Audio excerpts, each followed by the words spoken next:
아니 그러면 작은 습관의 네. 장점은 뭐가 있을까요? 첫 번째는 작은 습관은 당장 시작할 수 있다는 거죠. 그 멋있게 보이진 않아도 실행하기가 쉽고 지속이 굉장히 가능하다는 거. 오늘 책은 바로 습관의 디테일 편입니다. 연말 연초가 되면 사실 우리가 뭐 버킷리스트 같은 거 많이 만들잖아요. 새해 뭐 목표라든가 뭐 다이어트, 금주, 그다음에 뭐 독서. 근데 사실 이런 것들이 굉장히 매년 목표로 하지만 네. 매년 이루어지지 않아요. 그 작심삼일이라는 말도 괜히 나오는 게 아니잖아요. 네. 그 디자이너님이 사실 저를 안 지가 거의 한 10년 정도 됐죠. 거의 그 정도 돼가고 있죠. 그렇죠. 혹시 김 작가의 그 의지력, 네. 습관을 달성하는데 의지가 좀 중요하다고 생각하잖아요. 네네. 그 의지는 좀 어떻게 보세요? 이거 어느 정도 솔직하게 이야기해야 되나요? 네, 100%. 아, 100%? 네. 김작가 TV의 의지력은 네. 200% 정도? 그러니까 일단 목표한 바는 모두 다 이루고 제가 네. 놀랬던 게 이게 너무 또 친구 자랑 같기는 하지만 아예 아닙니다. 놀랬던 게 거의 10년 전에 김도영 김작가 TV를 처음 만났을 때 본인의 10년 계획, 버킷리스트 10년 계획을 세운 그쵸, 거를 그쵸. 냉장고에 붙여놓고 짧은 기간에 어떻게 이루어지고 있는지 다 체크를 하고 있는 걸 보면서 네. 이 친구는 뭘 해도 되겠다 생각을 했었죠. 아, 근데 지금 보니까 또 그죠. 사실 제가 네. 작년에 다이어트가 목표였거든요. 네. 근데 완전히 실패했어요. 진짜 완전히. 그러니까 이 의지력이 강한 사람들이 네. 굉장히 많이 계실 거잖아요. 많죠. 근데도 그분들이 다 이 목표 같은 걸 이루는 게 아니잖아요. 네, 어렵죠. 그래서 오늘은 이 의지력이 강하다고 생각하는 분들도 이 행동을, 습관을 만드는 어려움을 겪기 때문에 오늘 우리 이 영상을 통해서 여러분들이 습관이 좀 제대로 정착되는 데 도움이 되었으면 좋겠다라는 생각이 들고요. 그럼 본격적으로 영상 한번 들어가 보도록 하겠습니다. 저자가 말하는 습관을 만드는 가장 큰 비밀은 무엇인가요? 그 저자가 습관을 만드는데 우리가 흔히 알고 있는 동기라든가 의지, 네. 노력은 별로 중요하지 않다고 얘기해요. 우리가 기존에 알고 있는 것과 좀 다르죠. 네네. 그러니까 저자가 말한 거는 본인이 직접 또 시도를 했더라고요. 여러 가지 시도 끝에 화장실을 다녀온 후 팔굽혀펴기 이해하기, 네. 그 다음에 이 하나에 치시질 하기 등 아주 사소한 행동이 습관을 만드는 가장 훌륭한 출발점이라는 거죠. 어떻게 보면 답이 너무 간단해서 이 답을 우리가 굉장히 너무 많이 돌아서 가고 있는 게 아니라는 생각이 좀 들거든요. 왜냐하면 우리 많은 사람들은 의지가 부족해서, 너 노력이 부족해서 이런 이야기를 많이 듣잖아요. 사실 스스로를 탓하기도 하고. 그래서 저자는 뭔가 대단한 의지나 노력이 아니라 사소한 습관을 만들어서 행동하는 것이 훨씬 중요하다고 이야기하는 게 아마 이 책의 핵심이라고 봅니다. 아니 그러면 너무 쉽게 이 습관을 만드는 걸로 이야기하는 거 아닌가요? 그렇죠. 이 저자도 그래서 이런 얘기 덧붙이더라고요. 그 미스터리를 풀기까지 10년의 시간이 필요했고 2007년에 겨우 답을 찾았다. 답은 간단했다. 너무 간단해서 네. 처음에는 아무도 이를 몰랐다는 사실을 믿기 어려울 정도였다. 그러니까 한마디로 지금 우리가 가진 의문과 비슷한 네. 거죠. 본인도 찾았는데 이거였다고? 그러니까 좀 황당한 그런 부분이 좀 있긴 한 거죠. 아직 저도 믿기는 어려운데 네. 좀 궁금하네요. 어떤 내용인지. 김 작가님, 네. 사소한 습관을 해야 하는 중요한 이유가 있나요? 그렇죠. 이 중요한 이유가 이 저자가 책에서 언급을 하는데요. 네네. 이 41페이지 보면 책에 나오거든요. 네네네네. 하기 어려운 행동일수록 행동할 가능성이 낮다라는 거죠. 그래프를 보면 이 책 한 권 낭독해주기 위한 책 표지 보여주기가 있잖아요. 네네. 예를 들면 이런 거죠. 제가 김장호님한테 네. 그 부탁을 들어주려면 동기가 훨씬 강해야 한다. 시각장애인이 부탁한다든가 뭐 이 이야기를 30분 동안 읽어주는 것과 책 표지 보여주기. 이거는 사실 어려움의 강도가 너무 다르잖아요. 그러네요. 네. 그렇죠.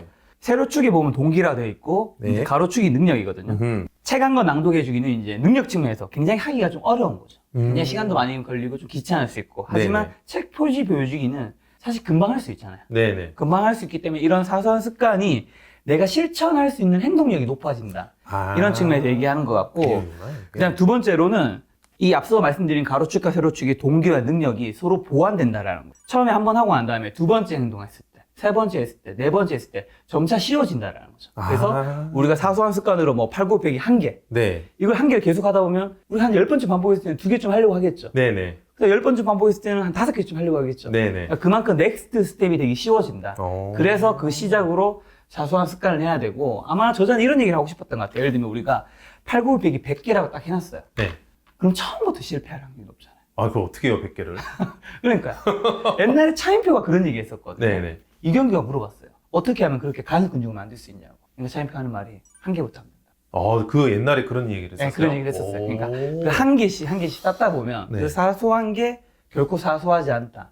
라는 이야기를 아마 저자가 하고 싶은 것 같아요. 야, 굉장히 쉬운 방법이네요, 시작하는 게. 그렇죠. 어떻게 보면 우리가 너무 큰 목표와 큰 무언가를 행동하려고 했기 때문에 어떻게 보면 우리의 습관이 좀 잘 만들어지지 않는 부분이 있지 않았나. 그러니까 저는 이 얘기하고 싶은 게, 그러니까 이 책을 보면서 우리가 갸웃할 수 있잖아요. 네. 사실 뭐 이런 게 답이라고. 근데 과연 그럼 우리들이 그렇게 대단한 목표를 가지고 했던 것들이 네네. 달성을 했냐 이거죠. 아. 그러니까 달성했다면 전 그대로 하면 된다 생각해. 각자에게 맞는 방법은 다른 거니까. 네네. 근데 그게 아니라면 이런 걸 한 번쯤 해보는 거는 굉장히 좋은 시도가 되지 않을까 생각을 했거든요. 이런 생각은 아예 안 해봤네요. 왜냐면 처음에는 이 거창한 거를 먼저 생각하기 마련인데. 그쵸. 와. 저도 사실 팔굽혀펴기 뭐 이렇게 몸짱 돼야지 운동 생각하면 네. 뭐 한 10개, 20개 꼭 뭐랄까 그쵸. 세트별로 하는 게 있잖아요. 맞아, 근데 맞아. 그걸 먼저 생각하는데 네. 한 2개 하다 보면 지쳐서 한 일주일 안 하거든요. 맞아. 딱 그 얘기인 것 같네요. 근데 어떻게 보면 그렇게 목표를 세웠기 때문에 우리가 도중에 그만둔 거일 수도 있겠다는 생각이 저는 좀 들더라고요. 아, 그럼 내가 잘못된 게 아니라 다른 이유가 또 있는 걸 수도 그렇죠. 있네요. 맞습니다. 아. 내가 잘못된 게 아니라 내가 하고 있는 방식이 잘못된 거죠. 네, 디자이너님 말씀하신 대로 저자도 책에서 이런 얘기를 하거든요. 우리가 습관 만들기에 실패하는 이유는 내가 아니라 잘못된 접근 방식 때문이다. 이렇게 생각해보자. 수납장을 조립하는데 설명서가 잘못되었고 빠진 부품도 있다면 결코 수납장을 완성할 수 없다. 누구의 잘못일까? 내 잘못은 아니다. 제조사의 잘못이다. 그런데 우린 노력하다 실패했을 때 제조사를 비난하진 않는다. 자신을 탓한다. 당신이 실패의 원인이 아니다. 변화에 대한 접근 방식이 문제다. 그러면서 습관을 만들기 전에 먼저 해야 되는 것이 내 탓하기부터 그만둬야 한다. 이런 얘기가 돼요. 왜냐면 사실 많은 사람들이 이 습관을 만들려고 노력을 할 때 이게 실패하면 내 탓을 많이 하잖아요. 디자이너님도 다이어트 도시한 적 좀 있지 않으세요? 많죠. 근데 맨날 내가 뭔가 잘못됐나 그런 어떤 그쵸, 자격지심 때문에. 근성이 부족하고. 네. 그 동기부여가 전혀 안 되죠, 나중에는. 그렇죠. 그러다 보면 나중에 안 하게 되고. 맞아요. 그러면서 이제 내 살은 찌고. 그렇게 우리 몸이. 아니, 그러면 작은 습관의 장점은 뭐가 있을까요? 첫 번째는 작은 습관은 당장 시작할 수 있다는 거죠. 아. 당장 시작할 수 있다는 거. 예를 들면 내가 팔굽혀펴기 1개를 걸었어요. 네. 예를 들면 특히 벽에 팔굽혀펴기를 하겠다. 더 쉽게. 네, 더 쉽게. 그러면 예를 들면 오. 제가 팔굽혀펴기를 지금 이 순간에도 1개 할 수 있죠. 아이고. 1개 한 거야. 네. 그러니까 지금 당장 언제든지 할 수 있는 거라. 아니, 근데 이거는 효과가 너무 없는 거 아닙니까? 어쨌든 1개를 했잖아요. 아, 이게 어쨌든 그 행위에 어떤 중점이 네. 있는 거네요. 했잖아. 아. 안 한 건 아니잖아. 그렇죠. 어쨌든 했고 나한테 압력은 가해지고 몸을 도와지는데 아주 조금이라도 도움 되겠죠. 그리고 이게 반복적으로 이거를 하다 보면 점차 횟수가 높아질 거고 횟수가 높아지다 몸은 좋아질 것이고. 이 저자가 말한 거의 핵심은 이 습관을 시작하는 걸 굉장히 쉽게 만드는데 포인트가 있다는 것 같아요. 예를 들면 지금 제가 팔굽혀 100개 목표가 있어요. 지금 못 하잖아요. 촬영 중에 절대. 네. 한 개는 지금 순간에 할 수 네. 있듯이. 아. 그래서 작은 습관 기르기는 30초 안에 할 수 있는 사소한 행동에 주력하는 게 네. 포커스라고 합니다. 아니, 이 포커스를 유지하는데 가장 또 이렇게 버텨야 되는 게 하나 있겠네요. 뭔가요? 주변 시선을 좀 의식하면 안 되겠네요. 왜냐면 제가 와이프 앞에서 팔굽혀펴기를 벽에 대고 하면 네. 굉장히 실소를 머금고 있을 것 같은데. 그럴 수 있죠. 네. 그리고 뭐 그날 밤 혹시 뭐 다른 걸 아, 기대할 수도 있죠. 됐고요. 네. 무슨 말씀이신지. 네. 네. 그리고 두 번째는 네. 작은 습관은 좀 안전하다라는 거야. 아. 뭐냐면 사실 실패할 부담이 너무 적어요. 아니, 솔직히 한 개는 내가 아무리 몸이 안 좋거나 뭐 그런 순간도 할 수 있는 거잖아요. 근데 내가 만약에 팔굽혀펴기를 뭐 100개, 200개 걸어놨어요. 일단은 못할 확률이 너무 높고 네, 이 리스크가 맞아요. 내가 다 안고 가는 거죠. 그리고 100개 맞아요. 실패. 우리가 보통 그 전날 실패하면 그 다음날 해요? 빨리 잊으려고 하죠. 안 하게 되고. 안 하죠. 네. 헬스장도 몇 번 안 가게 되면 안 가게 되고. 피하게 되죠. 그렇죠. 그런 것처럼 어떻게 보면 작은 습관은 그 멋있게 보이진 않아도 실행하기가 쉽고 지속이 굉장히 가능하다는. 아, 알겠습니다. 한마디로 이 작은 습관은 시작을 쉽게 하고 네. 지속을 오랫동안 할 수 있게 하는 게 굉장히 좀 포커스라고 볼 수 있죠. 그리고 세 번째가 작은 습관이 동기에 의존하지 않는다는 거예요. 우리 사실 동기라든가 의지 같은 게 이렇게 일직선이 아니잖아요. 네네. 사실 이 동기나 이런 것들이 되게 파도거든요. 아. 내가 어느 날은 막 열심히 해야지. 그리고 어느 날은 어느 날 또 열심히 해야지. 어느 날은 인생 맞아요. 끝난 거야. 막 이런 식으로 되잖아요. 맞아요. 그러니까 이 내 그 심리적인 동기 파동에 따라서 나의 습관과 행동이 굉장히 달라진다는 거죠. 그러니까 내가 목표가 높을수록 이거에 따라서 어떤 날은 기분이 좋을 때는 100개를 하겠죠. 네. 그 다음날 뭐 기분이 좀 안 좋을 때는 뭐 3개를 하겠죠. 그렇죠. 이게 왔다 갔다 한다라는 거. 딱 제 모습이네요.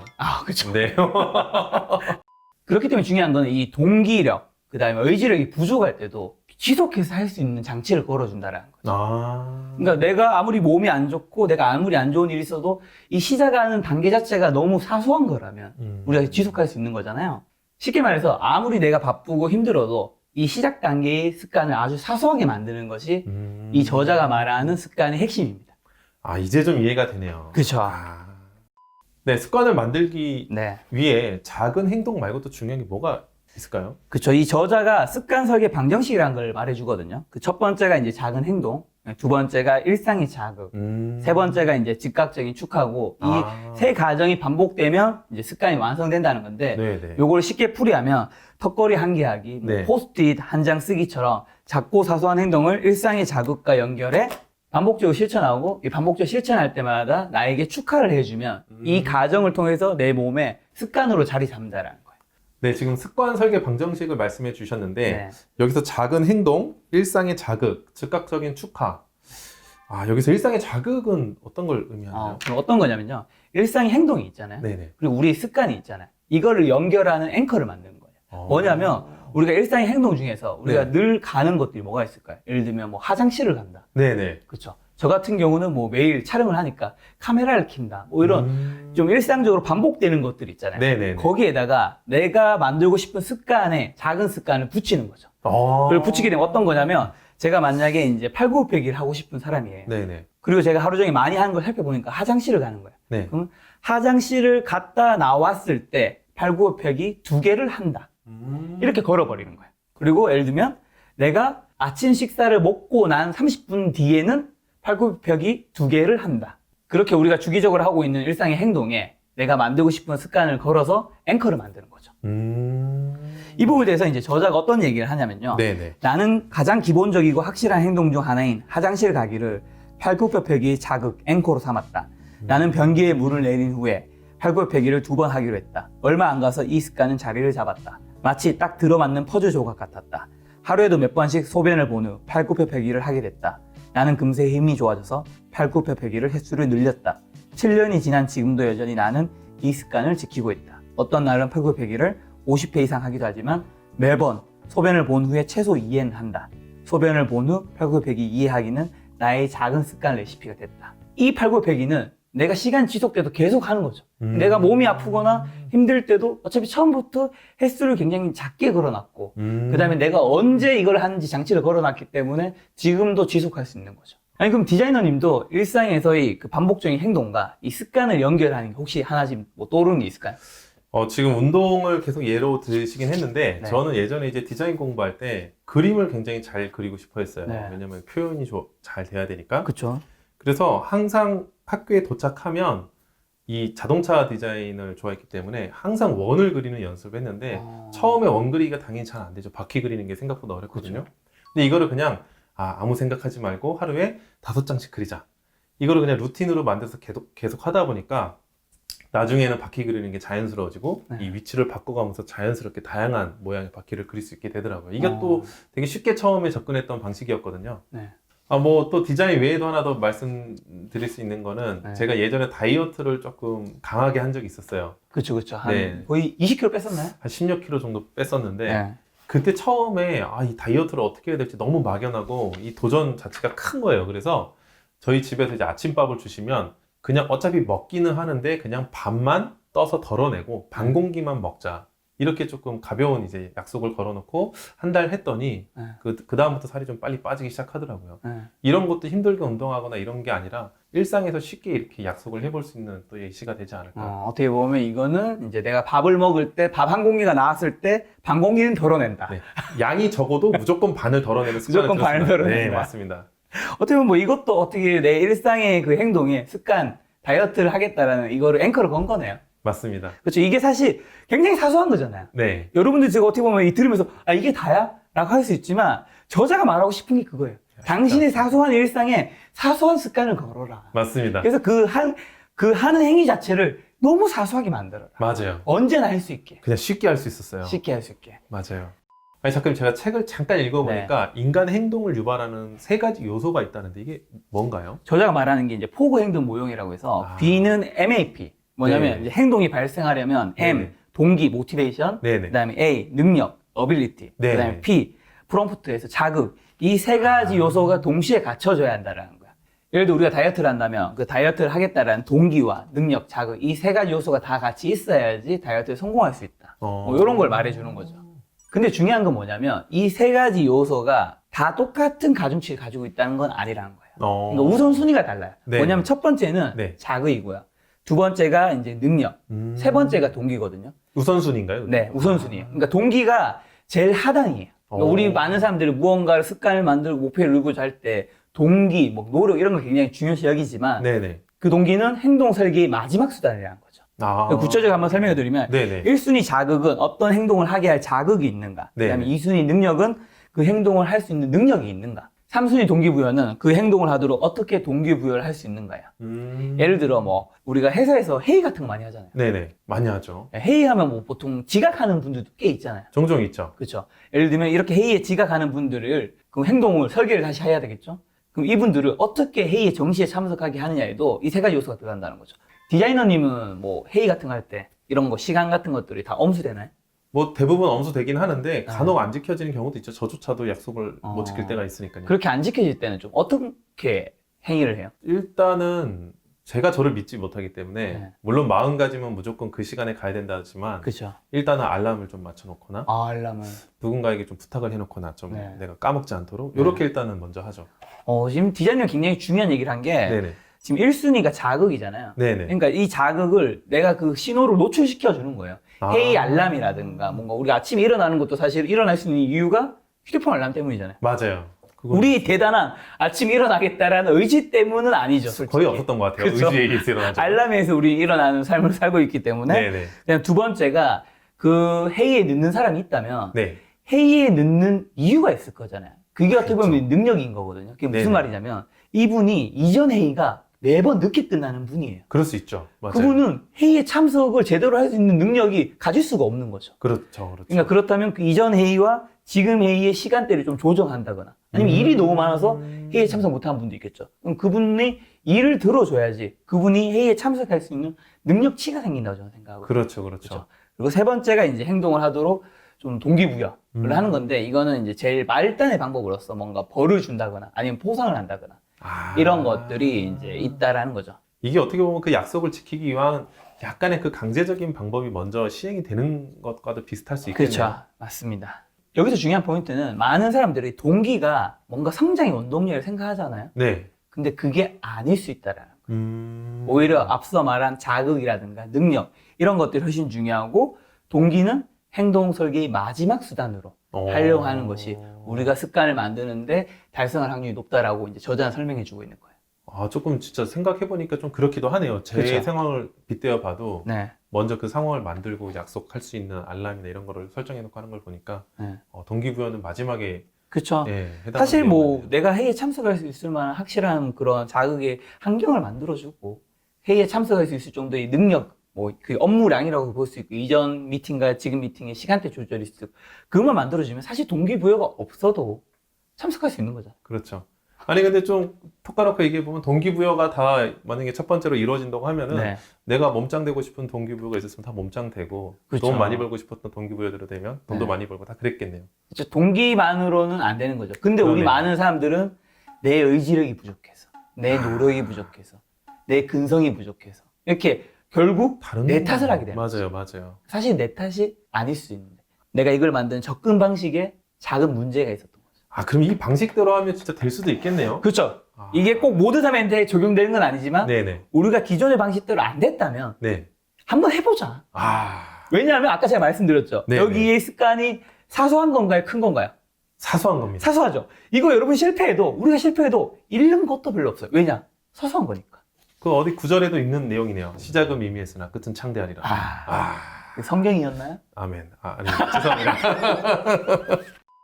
작가님, 아까 그 네. 동기와 그 능력이라고 그쵸. 이렇게 그래프로 한번 설명해 주신 게 있잖아요. 네. 이걸 알면 행동을 바꿀 수 있나요? 책에 또 추가적으로 나오는 내용이 있는데 그게 뭐냐면 세로축의 동기, 그 이제 가로축의 능력이 있어요. 보면 오른쪽 편에 침대에서의 휴대전화 사용이 있잖아요. 네네. 이거는 어떻게 보면 내가 동기가 너무 강한 거예요. 우리 사실 자기 전에 휴대폰 계속 만지고 싶잖아요. 하면 안 되는데. 웹툰 보고 유튜브 이제 김작가 TV 보고 끊을 수, 어쨌든, 네, 끊을 수 없죠. 끊을 수 없잖아요. 근데 문제는 왜 우리가 그 행동을 계속 하고 있냐면 너무 하기 쉽잖아요. 그냥 내 휴대폰에 손만 있으면 계속 잡을 수 있으니까 너무 하기 쉬운 거예요. 진짜 그러네요. 네. 그래서 우리는 휴대폰의 그 빛에서 못 벗어나서 오히려 잠을 더 늦게 자게 되고 그 다음날 일상생활의 패턴이 습관이 무너지는 것도 있는 거잖아요. 맞아요, 맞아요. 자, 그럼 이 원리를 자세히 살펴보면 이게 어쨌든 우리한테 동기는 강하다라는 거잖아요. 네네. 휴대폰을 보겠다는 동기를 약하게 만들기 좀 힘든 것 같아요. 아, 네, 그렇죠? 그렇죠. 우리 이미 스마트폰의 세상에 살고 있잖아요. 가까이 있으니까. 가까이 있으니까. 네. 그렇다면 이 능력적인 부분에서 하기 힘들게 만들어야 돼요. 이게 어떻게? 휴대폰이 내 방, 내 침대 옆에 내 손에 닿는 거리에 있으니까 내가 휴대폰을 만지기 너무 쉬운 거죠. 내가 능력이 있는 거죠. 맞아. 근데 만약에 내 휴대폰을 저기 다른 방에 놔둔다거나 아니면 휴대폰을 꺼놓고 서랍에 놔두고 잔다든가 그러면 이제 사실 침대에 들어갔을 때 디자이너님 다시 나오고 싶으세요? 안 나오고 싶죠. 귀찮잖아요. 이불 속이 제일 좋죠. 그렇죠. 침대 네. 밖은 위험하죠. 무섭다. 네. 그렇기 때문에 그런 거를 이제 장치를 좀 걸면 이 원리를 알면 우리가 평소에 고치지 못한 습관들도 쉽게 고칠 수 있다라는 거죠. 아니 여기서 그럼 잠깐 생각이 드는 게 네. 스마트폰으로 보통 알람을 맞추다 보니까 그렇게 스마트폰을 가까이 두고 자잖아요. 그렇죠. 근데 알람을 맞추는 이유는 아까도 잠깐 책에서 언급된 것 같은데 네. 약속을 지키기 위한 도구이니까 그렇죠. 시계를 놔두는 게 훨씬 더 좋은 습관일 수도 있겠네요. 아, 그렇죠. 그런 식으로 또 다른 방법을 한번 활용해서 알람할 수도 있겠죠.